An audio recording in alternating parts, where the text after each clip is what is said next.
Hello, dear family. Welcome to Echoes and Tales. Kindly hit that subscribe button and give us a like. It truly means the world to us. Don't forget to share this video with your friends and loved ones, and be sure to turn on post notifications so you never miss our upcoming stories. We truly appreciate your support. Now, sit back, relax, and let's dive into the tale. Moon after moon, Nkuli thrived. Yet beyond the eastern thornbelt lived a carver named Mulago, a man who shaped masks so lifelike some swore they breathed. He dwelt on Shadow Ridge, where mist lingered even at noon. One dusk, Mulago found a wind-fallen banner snagged on acacia thorns, the serpent devouring a drum, Blanca's old emblem. He traced the serpent with calloused fingers and whispered, "Every fallen lord leaves a vacancy." That night he set to work, carving a new mask from ebony darker than tunnel night. Its eyes glinted with crushed obsidian, and he inlaid the serpent emblem upon its brow. "When people see this face," he murmured, "they will follow, or flee." Rumor sped faster than harmattan gusts. "A mask that commands goats to kneel," some said. "A face that steals dreams," said others. Sanyu's first circle heard these whispers while teaching riddles in a salt-flat hamlet. Kibu urged caution, but Sanyu said, "A tale unchallenged grows teeth." She sent scouts to Shadow Ridge. They returned pale. "He invites any challenger," they said, but none returned unfazed. Kato stroked his lionhide mantle. "We faced copper walls. We can face carved wood." Yet elders warned, a mask gains power only from the fear reflected in it. "Go with heart steady." So a council formed. The twins, Sanyu, 2 elder potters, and Maniere, whose tamarind now had 3 leaves. They would walk the ridge at dawn, not with weapons, but with the lion drum, seed anklets, and 3 of Mulago's own discarded masks, plain wooden faces, devoid of power, to remind the carver that true authority begins blank. Below the ridge, mist coiled like watchful snakes. The nanny goat refused to follow. Instead, she stood at village edge, stamping once, as if to say, "Return whole, or do not return." The journey to meet the mask maker had begun. Shadow Ridge earned its name. Fog there was thick enough to swallow footsteps. As the group climbed, Sanyu clicked her seed anklets, the sound guiding those behind. Maniere carried the lion drum on his back, his atonement growing heavier with altitude. Mulago awaited them atop a stone dais, mask upon his face. Behind him, dozens of wooden visages hung from cedar poles, their hollow eyes drinking light. The serpent-browed mask made his voice sonorous, echoing thrice. "Why seek me?" Kato stepped forward. "Your banner once threatened our clan. We come to learn if the face beneath holds peace or poison." Mulago laughed, an unsettling rasp. "Faces are vessels. I merely offer choice. Kneel, accept a mask, and grasp new power." He gestured. An apprentice produced 3 masks, one smiling, one weeping, one blank. Potters Gasana and Obi approached, studying the craft. They noted flawless grain, yet felt a coldness, as though the wood mourned its tree. Sanyu lifted her copper amulet. "A mask that hides fear, forges chains inside. We prefer mirrors that show cracks, so we may mend." Mulago's eyes narrowed behind obsidian. "Then drum your truth. If it shakes my dais, I remove my mask." Maniere lowered the lion drum. Kibu and Kato struck a heartbeat, then rainfall, then goat hoof patter. Sanyu layered song, her voice rippling like dawn across water. Potters added hollow pot clangs. Mist swirled, sculpted by rhythm. The wooden masks on poles began to vibrate, some cracking, others spinning. Mulago staggered, the serpent emblem heated, branding his brow beneath. He ripped the mask free. His face beneath was ordinary, tired, lonely. Tears etched twin lines down ash-coated cheeks. "I carved faces to hide mine," he whispered. "Power is easier than acceptance." Sanyu offered him a plain mask from their satchel. "Blankness is beginning, not end. Paint it with truth." Mulago collapsed to knees. Mist thinned, revealing the valley bathed in honest light. The serpent-brow mask lay on the stone, now dull, powerless, a husk emptied of reflected fear. Word of Mulago's surrender leapt across ridges like fire over dry grass. Nkuli declared a festival of unmasking, a day when every villager, child to elder, would craft a simple mask, paint upon it a private worry, then break it at dusk. letting fear splinter into harmless shards. Under mango shade, children carved soft balsa. Elders etched harder hardwood. Sanyu's circle taught songs of release. Kato supervised wood collecting. Only fallen branches, never living trunks. Kibu prepared pigments from clay, charcoal, and flower pollen. Menier's tamarind sprout was transplanted to the square for all to water, a reminder that broken loyalty can blossom if tended. Even the nanny goat received a mask, a fig leaf crown tied round her horns. She chewed one leaf contemplatively. At twilight, fires were lit along the riverbank. One by one, villagers stepped forward, spoke of fear into their mask. Loss, pride, silence. Then dropped it into a small pyre. The wood hissed. Sparks flew skyward, carrying worries to the dark. Mulago approached last, holding the serpent brow mask. He spoke softly. I feared being unseen. He placed it in the flames. Obsidian eyes cracked. Serpent emblem melted, pooling like black tears that sizzled into steam. The lion drum sounded a closing beat. Ash drifted, but peace settled thicker. Children chased cinders like fireflies. Elders hugged strangers. Songs wove through smoke as freely as wind through grass. Sanyu turned to Kibu and Kato. The drum's work grows lighter when each heart beats its own truth. Kato smiled. The last ember of envy gone. Then may our clan forever trade masks for mirrors. Above Nkuli, stars blossomed. No two alike, none hidden.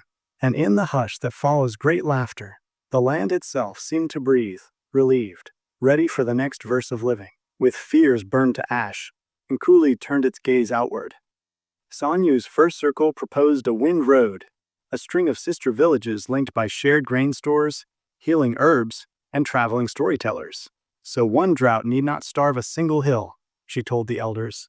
Kibu and Kato approved, pledging teams to carry millet seed in gourd satchels. Menier oversaw route maps, his tamarind now a sapling tall enough to shade a drumhead. Mulago, mask-maker reborn, carved signposts, open-hand symbols pointing wanderers to safe fires. The first caravan set off under Harmattan sky.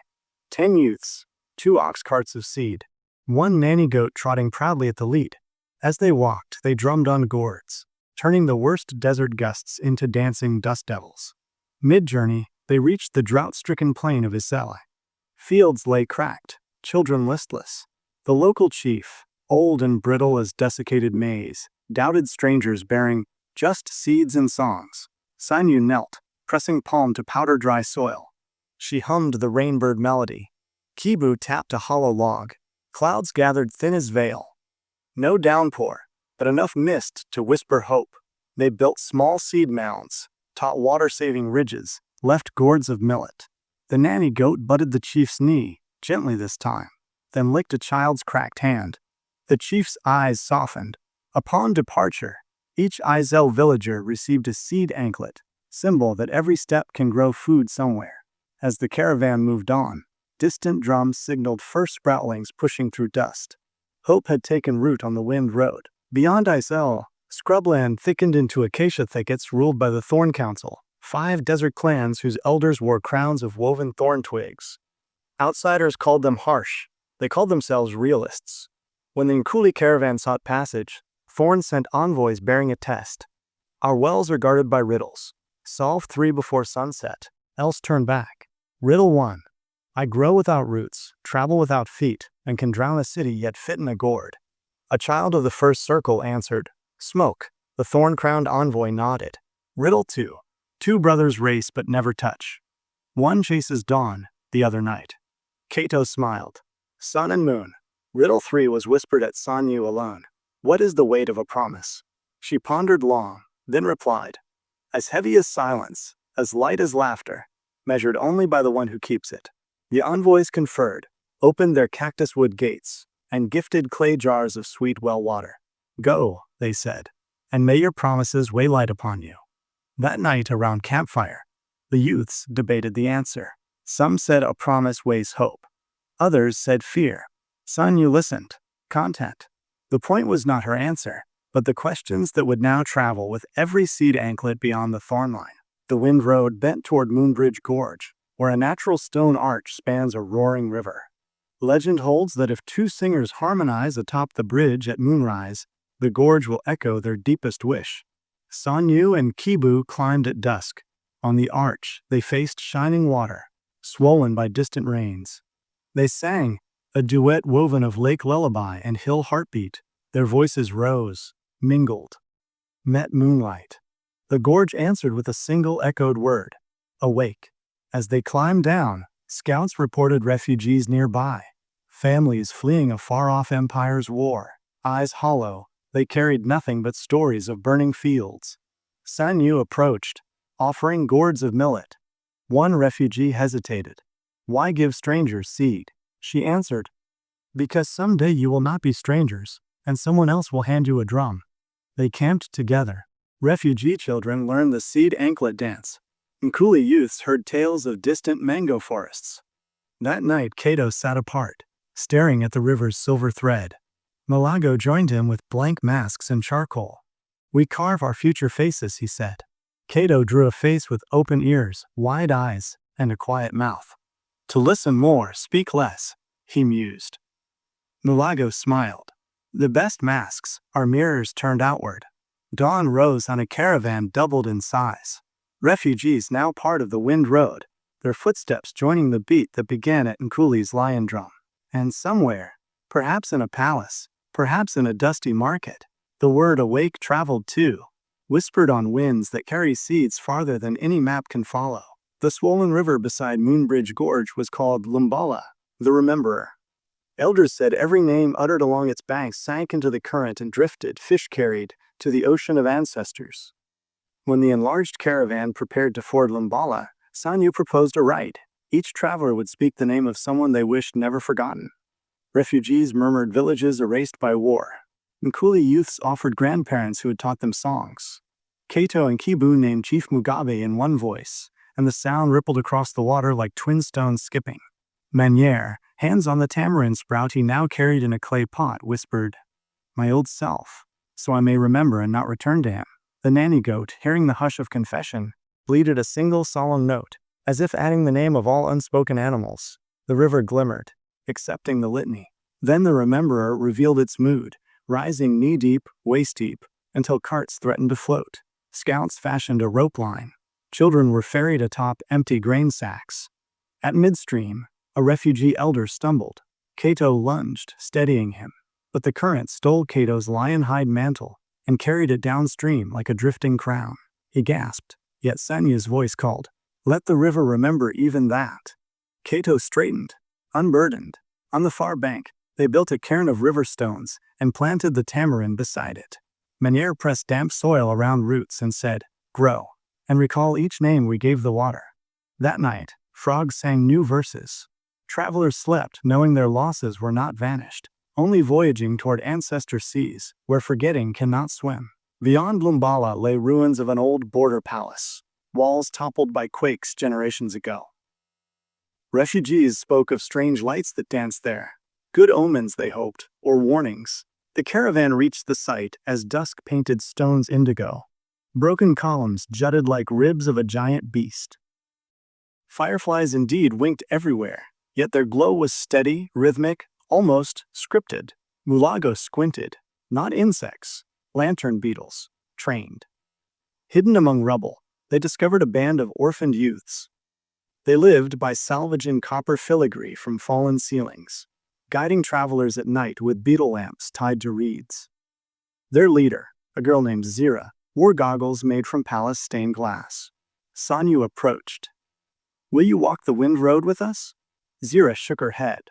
Roads need lights. We are the lanterns. Kibu offered seed and tools. Zira accepted, but insisted on one trade. Teach us a beat to warn if bandits come. Kato struck the lion drum. Two fast, one slow, echoing around stone ribs. Orphans mimicked on broken shields. Laughter rebounded like new architecture. That evening, the caravan camped inside roofless halls. Fireflies mapped constellations overhead. Refugee children traced light paths, imagining futures. Mulago gifted Zira a blank copper mask etched with tiny holes, so beetle glow could twinkle through. She donned it, a living constellation. Before dawn, the caravan moved on. But from the ridge they saw the palace ruins pulse with warning rhythm, scaring off a lurking bandit pack. Wind Road now had a lighthouse, built of shattered royalty and orphan resolve. That brings us to the end of the story. What lesson did you take from it? Share your thoughts in the comment section. Don't forget to leave a like, subscribe, and turn on post notifications so you'll know whenever we release a new video. Also, feel free to share this with someone who might enjoy it. Thank you so much.